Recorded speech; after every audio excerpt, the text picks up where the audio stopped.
Hello, my name is Kevin Hicks, and welcome to today's edition of the Arizona State Sun Devils on SI Insider Podcast. And I'm glad to join you once again today. As you can see in the banner below me, please give me a follow on X if you get the chance at khicks_21. Once again, thank you so much for taking time to listen to me today. And we're going to get straight into it. There's three distinct topics that I want to cover today. So, first one is a massive decision put forth by the Arizona State Athletic Department last night. Willie Bloomquist is coming back for a fifth season as the head coach of the Arizona State baseball program after reaching the tournament for the first time in his fourth season in 2025. So Willie Bloomquist took over a program that had made the tournament in 2021. He's a program alumni.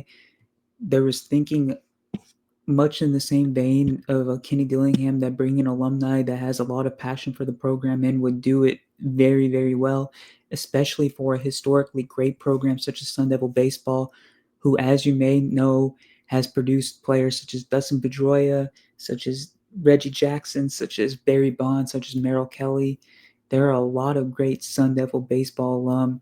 5 national titles, but they haven't been to a Super Regional or a College World Series since 2010, and there is still a lot of potential for the program to get back to the heights that they once saw, but there's going to have to be the right man to lead them to that promised land, and Willie Bloomquist still could very well be that guy. He did a pretty good job in 2025. The Sun Devils did go 36-24, which you could argue was underachieving compared to the talent that they had, but the pitching staff struggled all year long. There was some questionable position coaching going on, especially with the pitching staff. Um, they did make the regionals, so that is obvious progress. They even won a regional game, so it wasn't a complete disaster.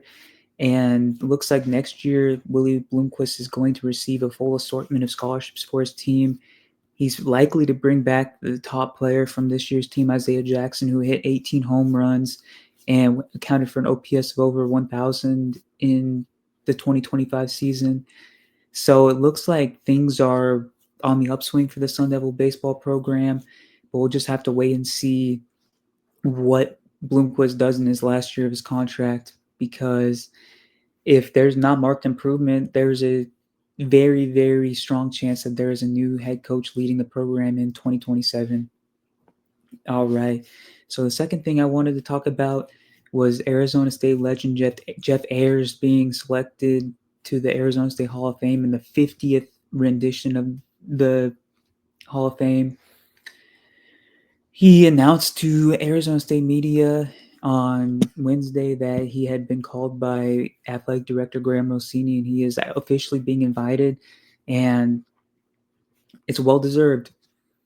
There's not much more to say about it. So Arizona State fans will likely know him as Jeff Pendergraph. He was a star forward for the Arizona State basketball team from 2005 to 2009. He played for 3 years under Herb Sendek and formed a dynamic duo with James Harden during Harden's 2 seasons in Tempe.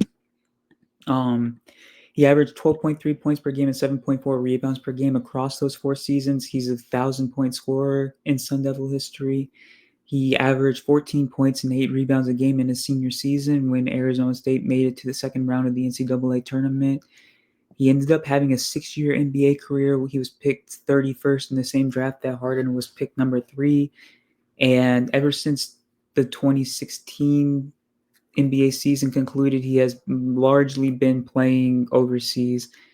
That's very impressive that Pendergraph or Ayers is still playing professional basketball at 38 years of age. And there's nothing that we can do but give props to the Arizona State legend. He is one of the best bigs to ever play for the program.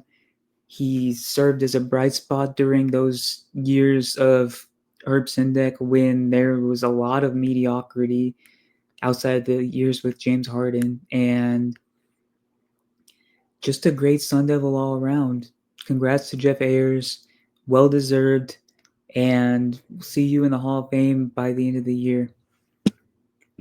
All right, so for the last thing I want to talk about today, I wanted to talk about Bobby Hurley's comments to the media on Wednesday afternoon.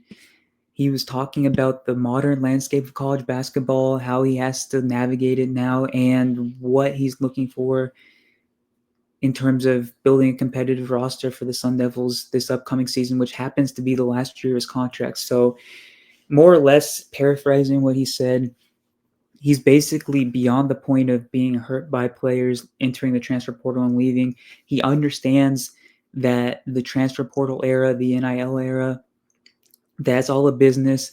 There's nothing that's personal in many cases involved with the decisions. And that could probably be attributed to guys like Jaden Quaintance. Quaintance reportedly loved Bobby Hurley. His family was very, very pleased with what the job Bobby Hurley was doing in coaching Quaintance. But Kentucky just proved to be a better situation, both in the NIL and the player development sphere. And you can't really blame him at the end of the day for taking the opportunity that he thought was the best for his own career. Hurley also was talking about how the pressure is on the Sun Devils to rebound this year, and he really, really has hit the portal hard over the last couple of weeks. As you know, he brought in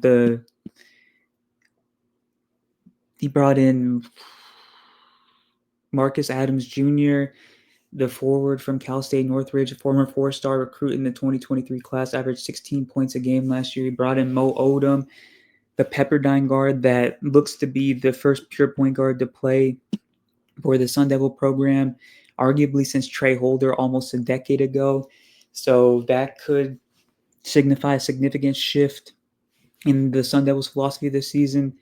He also brought in an NAIA player by the name of Anthony Johnson, who averaged 23 points per game last season for Cumberland's College in the lower level collegiate league that is not associated with the NCAA. That's an outside the box move that could end up paying off for him eventually, because based off every indication, Johnson is an absolute killer on the court.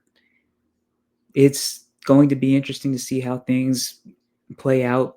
He also brought in Adante Hollyman, a 16-point per game scorer for Georgia Southern last season. So the backcourt is looking pretty solid in terms of talent and shape. The front court is a absolutely different scenario. Jaden Quaintance, obviously, he's gone. Sean Phillips, the backup who played a lot of starter minutes when Quaintance was dealing with knee issues, he's gone. He went to Missouri.